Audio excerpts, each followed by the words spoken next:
ಸ್ನೇಹಿತರೆ, welcome to my channel. ಇವತ್ತು ನಾವು ಒಂದು ಸಾಮಗ್ರಿಯೊಂದಿಗೆ ನಿಮಗೆ ಇದನ್ನು ಪರಿಚಯಿಸಲು ಬಂದಿದ್ದು. ಇದು ಕಾಯಿ ತುರಿಯೋದು. ಲೇಟೆಸ್ಟ್ ಆಗಿ ನಮಗೆ ಅಮೆಜಾನಲ್ಲಿ ಇದು ನಮಗೆ ದೊರೆತದ್ದು. ನಿಮಗೂ ಕೂಡ ಇದು ಯೂಸ್ ಆಗಲಿ ಅಂತ ನಿಮಗೆ ಶೇರ್ ಮಾಡ್ಕೊಳ್ತಾ ಇರೋದು.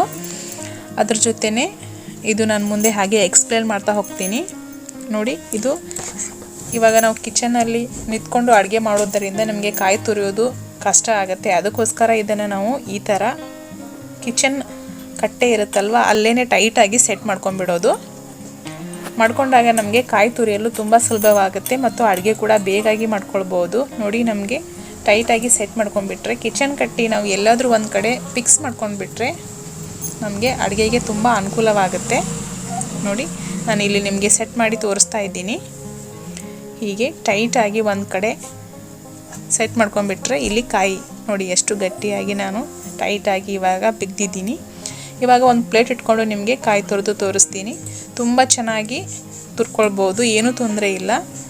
ನಾವು ನಿಂತ್ಕೊಂಡು ಇವಾಗ ಅಡುಗೆ ಮಾಡೋದರಿಂದ ನಿಂತ್ಕೊಂಡೇ ಕಾಯಿ ತುರಿಬೋದು. ಇದನ್ನು ಕಿಚನ್, ಅಡುಗೆ ಮನೆ, ಹೋಟೆಲ್ಗಳಿಗೂ ಕೂಡ ಯೂಸ್ ಮಾಡ್ಬೋದು. ಇದನ್ನು ಟೇಬಲ್ಗೂ ಕೂಡ ನಾವು ಇದನ್ನು ಸೆಟ್ ಮಾಡ್ಕೊಳ್ಬೋದು, ಅಥವಾ ಕಲ್ಲಿಗೂ ಕೂಡ ಇದನ್ನು ಕಿಚನ್ ಕಟ್ಟೆಗೆ ಕೂಡ ಸೆಟ್ ಮಾಡ್ಕೊಳ್ಬೋದು. ನೋಡಿ, ತುಂಬ ಸುಲಭವಾಗಿ ಈ ಥರ ಕಾಯಿ ತುರಿಯೋದು. ನೀವು ಕೂಡ ಇದು ನಿಮಗೆ ಬೇಕು ಅಂತ ಅನಿಸಿದರೆ ಅಮೆಜಾನಲ್ಲಿ ಬೈ ಮಾಡ್ಕೊಳ್ಳಿ. ಕೆಳಗೆ ಡಿಸ್ಕ್ರಿಪ್ಷನಲ್ಲಿ ಇದರ ಲಿಂಕನ್ನು ಕೊಟ್ಟಿರ್ತೇವೆ. ಇದು ಪಕ್ಕಕ್ಕೆ ಏನಂದರೆ ಇನ್ನೊಂದು, ಇದಕ್ಕೆ 2 in 1 ಇನ್ನೊಂದು ಕೊಟ್ಟಿದ್ದಾರೆ. ಇಲ್ಲಿ ಈ ಥರ ಹಾಕಿ ಇದು ಶಾವಿಗೆ, ಒತ್ತು ಶಾವಿಗೆ ಮನೆ ಅಥವಾ ಚಕ್ಲಿ ಮನೆ ಬರುತ್ತಲ್ಲ, ಅದನ್ನು ಇದಕ್ಕೆ ಸೆಟ್ ಮಾಡಿ ಹಾಕೋದು. ಇದು ಬೇಕಾದರೆ ನಾವು ಹಾಕ್ಕೊಂಡು ಶಟ್ ಮಾಡ್ಕೊಳ್ಳೋದು, ಬೇಡವಾದಾಗ ಇದನ್ನು ತೆಗೆದು ಓನ್ಲಿ ಕಾಯಿ ಮಾತ್ರ ತುರ್ಕೊಳ್ಳೋದು. ನೋಡಿ, ಈ ಥರ ಟೈಟಾಗಿ ಫಿಕ್ಸ್ ಮಾಡಿಕೊಂಡು ಇವಾಗ ಶಾವಿಗೆ ಮನೆ ಇರುತ್ತೆ ನೋಡಿ, ಇದನ್ನು ಸ್ವಲ್ಪ ಲೂಸ್ ಮಾಡಿಕೊಂಡು ಇದಕ್ಕೆ ಶಾವಿಗೆ ಮನೆಯನ್ನು ಇಲ್ಲಿ ಒಳಗಡೆ ಹಾಕಬೇಕಾಗುತ್ತೆ. ನಂತರ ಅದನ್ನು ಹಾಕಿದ ಮೇಲೆ ನೋಡಿ, ಇದರಲ್ಲಿ ಹಲವಾರು ಬಗೆಯ ನಮಗೆ ಚಕ್ಲಿ, ಸಂಡಿಗೆ, ಶಾವಿಗೆ, ಒತ್ತು ಶಾವಿಗೆ ಎಲ್ಲ ಮಾಡಲು ಹಲವಾರು ಮನೆಗಳನ್ನು ಕೊಟ್ಟಿರ್ತಾರೆ. ನಮಗೆ ಯಾವ ರೀತಿಯ ಅಡುಗೆ ಇರುತ್ತಲ್ವ, ಆವಾಗ ನಾವು ಇದರಲ್ಲಿ ಪಕ್ಕದಲ್ಲಿ ಸ್ವಲ್ಪ ಲೂಸ್ ಮಾಡಿ ಒಳಗಡೆ ಅದನ್ನು ಸೇರಿಸಿ ಸ್ವಲ್ಪ ಟೈಟ್ ಮಾಡಬೇಕಾಗತ್ತೆ. ಈ ಥರ ಟೈಟ್ ಮಾಡಿದಾಗ ಪಿಕ್ಸ್ ಕುತ್ಕೊಂಡು ಬಿಡುತ್ತೆ. ಅದು ನಾವು ಎಷ್ಟು ಬೇಕಾದರೂ ಚಕ್ಲಿ, ಶಾವಿಗೆಯನ್ನು ಮಾಡ್ಬೋದು ಆರಾಮಾಗಿ. ಇದು ತುಂಬ ಅನುಕೂಲ ಆಗುತ್ತೆ. ಆ್ಯಕ್ಚುಲಿ ಎಲ್ಲವಕ್ಕೂ ಕೂಡ ತುಂಬ ಯೂಸ್ ಆಗುತ್ತೆ. ಕಾಯಿ ತುರಿಬೋದು, ಹಲವಾರು ಬಗೆಯ ತಿಂಡಿಗಳನ್ನು ಕೂಡ ನಾವು ಇದರಲ್ಲಿ ಮಾಡ್ಕೊಳ್ಬೋದು.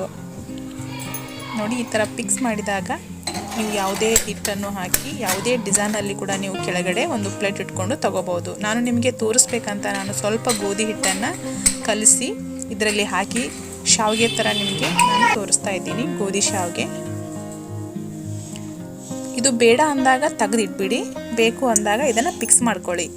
ಒಂದು ಸ್ವಲ್ಪ ಗೋಧಿ ಹಿಟ್ಟು, ಕಲಸಿರುವಂಥ ಗೋಧಿ ಹಿಟ್ಟನ್ನು ಹಾಕಿ ನಾನು ನಿಮಗೆ ತೋರಿಸ್ತಾ ಇದ್ದೀನಿ. ಟೈಟ್ ಆಗಿರುತ್ತೆ, ನಾವು ಒಬ್ಬರೇ ಇದನ್ನು ಮಾಡ್ಕೊಳ್ಬೋದು, ಏನೂ ಕೂಡ ತೊಂದರೆ ಆಗಲ್ಲ, ತುಂಬ ಚೆನ್ನಾಗಿ ಬರುತ್ತೆ. ಇಷ್ಟು ಗ್ಯಾಪ್ ಇರುತ್ತೆ ಕೆಳಗಡೆ. ನಾವೊಂದು ಪ್ಲೇಟನ್ನು ಇಟ್ಟುಕೊಂಡು ಚಕ್ಲಿ, ಒತ್ತು ಶಾವಿಗೆ, ರಾಗಿ ಶಾವಿಗೆ, ಗೋಧಿ ಶಾವಿಗೆ, ಸಂಡಿಗೆ, ಹಲವಾರು ತಿಂಡಿಗಳನ್ನು ಮಾಡ್ಕೊಳ್ಬೋದು ಇದರಲ್ಲಿ. ನೋಡಿ, ಇವಾಗ ನಾನು ಗೋಧಿ ಹಿಟ್ಟನ್ನು ಕಲಸಿ ಹಾಕಿದ್ನಲ್ವ, ಈ ಥರ ಕೆಳಗಡೆ ಶಾವಿಗೆ ಸಣ್ಣ ಮನೆ ನಾನು ಹಾಕಿದ್ನಲ್ವ, ಅದರಲ್ಲಿ ಹಲವಾರು ಬಗೆಯ ಡಿಸೈನ್ಗಳಿರುತ್ತೆ. ನಿಮಗೆ ಯಾವ ರೀತಿ ಬೇಕಲ್ಲ ಆ ರೀತಿಯಿಂದ ನೀವು ಮಾಡ್ಕೊಳ್ಬೋದು. ಇದು ಗೋಧಿ ಶಾವಿಗೆ. ಇದನ್ನು ಈ ಥರ ಮಾಡಿ ಬಿಸಿಲಲ್ಲಿ ಒಣಗಿಸಿ ನಂತರ ಕುದಿಯುವ ನೀರಿಗೆ ಹಾಕಿದರೆ ಶಾವಿಗೆ ಬರುತ್ತೆ ನಮಗೆ. ಈ ರೀತಿ ನೀವು ಕೂಡ ಇದನ್ನು ಕಿಚನ್ನಲ್ಲಿ ಬಳಸ್ಬೋದು, ಯೂಸ್ ಮಾಡ್ಕೊಳ್ಬೋದು. ಈ ವಿಡಿಯೋ ನಿಮಗೆ ಇಷ್ಟ ಆಗಿದ್ದರೆ ನಿಮ್ಮ ಫ್ರೆಂಡ್ಸ್ಗೂ ಕೂಡ ನೀವು ಶೇರ್ ಮಾಡ್ಬೋದು. ನಮ್ಮ ಚಾನಲ್ಗೆ ಹೊಸದಾಗಿ ಭೇಟಿ ಕೊಟ್ಟಿದ್ದರೆ ಸಬ್ಸ್ಕ್ರೈಬ್ ಮಾಡಿಕೊಳ್ಳಿ. ಇನ್ನೂ ಹೆಚ್ಚಿನ ವಿಡಿಯೋಗಳಿಗಾಗಿ ನೋಟಿಫಿಕೇಷನ್ ಆನ್ ಮಾಡ್ಕೊಳ್ಳಿ. ನಾವು ಕಳಿಸಿರುವಂತಹ ವಿಡಿಯೋ ನಿಮಗೆ ಮೊದಲದಾಗಿ ದೊರೆಯುತ್ತೆ. ನೋಡಿ, ಈ ರೀತಿಯಾಗಿ ನೀವು ಕೂಡ ಮಾಡ್ಕೊಳ್ಳಿ. ಅದು ಬೇಕಾದರೆ ಯೂಸ್ ಮಾಡ್ಕೊಳ್ಳಿ, ಬೇಡ ಅಂದಾಗ ಇಲ್ಲಿ ಇರುವಂತಹ ಸೈಡ್ಗಿರುವಂತಹ ನಟ್ಟನ್ನು ಲೂಸ್ ಮಾಡಿ ತೆಗೆದು ಓನ್ಲಿ ಕಾಯಿ ಮಾತ್ರ ತುರ್ಕೊಳ್ಬೋದು. ಈ ಕಡೆ ಕಾಯಿ ತುರಿಯೋದು, ಈ ಕಡೆ ಶಾವಿಗೆ ಅಥವಾ ಸಂಡಿಗೆನ ನೀವು ಫಿಕ್ಸ್ ಮಾಡ್ಕೋಬೋದು. ಈ ವಿಡಿಯೋವನ್ನು ವೀಕ್ಷಿಸಿದ್ದಕ್ಕಾಗಿ ಧನ್ಯವಾದಗಳು.